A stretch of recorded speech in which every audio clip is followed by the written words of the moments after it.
Sveiki, esu Lina iš Likni ir mes užsiemame medienos gamybą. Gaminame medieną konstrukcijoms, apdailai ir komfortui. Ir šiandieną turime svečiuose Nerijų, kuris padėjo mums įsirengti gamybinės patalpas. Labas, Nerijau. Labas. Papasakok trumpai, kuo tu užsiemi. Užsiemam šiltinimo darbais, stogo putimas, poliuretano putomis. Poliuretano putas, ne? Taip ir mes čia, kai svarstėm, kaip mums apšildyti didžiulį angarą, kuris yra beveik 1000 kvadratų, svarstėme tarp visų įmanomų variantų ir pasirinkom būtent šitą. Nerijau, gali pasakyti, kodėl šitas sprendimas, tarkim, mūsų atveju buvo geriausias? Todėl, kad 90% šilumos išeina per stogą, o poliuretano putos pakankamai yra sandarios ir neišleidžia šilumos į lauką. Kiek storio šiltinai? Gali papasakoti?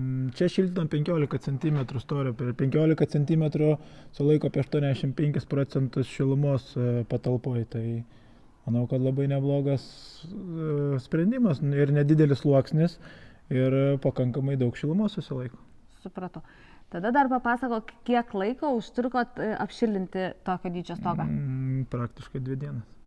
O čia, ta prasme, viskas vyko labai sklandžiai ir per 2 dienas mums čia viskas pavyko. Ir mums vadinasi pasisekė.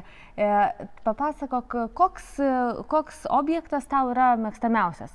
Ar tu dirbi daugiau su pramoniniais pastatais, ar su fizinuku, paprastų namų? Visi, ta prasme, mums objektai yra įdomus ir mes nei vieną nespjaunam, ar tai yra mažas, ar tai yra didelis. Tai tiek pamatą apšiltinti namo galim, tiek stogą apšiltinti galim, tiek fasadą užpūsti visą. Galim irgi tiek pramoninį, tiek privatų, tai didelio skirtumo kaip ir nėra. Supratau, tai šildote ir pamatus, ir sienas, ir stogus, ir pramoninius, ir... Taip, ir atvirom, ir uždarom porom. Čia mes pasirinkom atviras poras. Dėl kainos vienas dalykas, o antras dalykas ir mediena nesitraukinėja, nuo gegnių atviros jos yra elastingos, uždaros jos tiesiog kitokia medžiaga.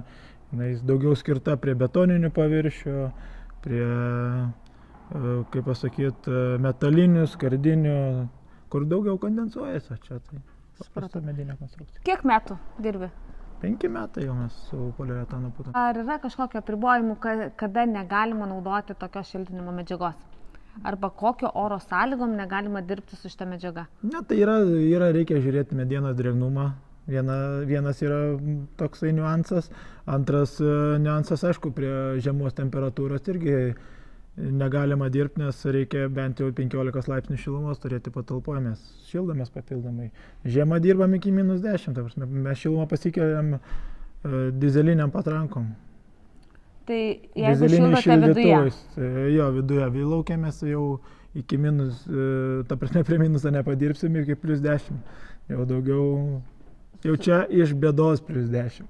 Supratau. Tai tada žiemos sezonu, šaltuoju sezonu jūsų darbai persikelia į vidų, kur galite prisišildyti ir tada apšildinti. Taip, tai yra sandarus, langai jau yra, stogas, kaip sakant, jau mes šildom su šildytuvais ir šildom stogą.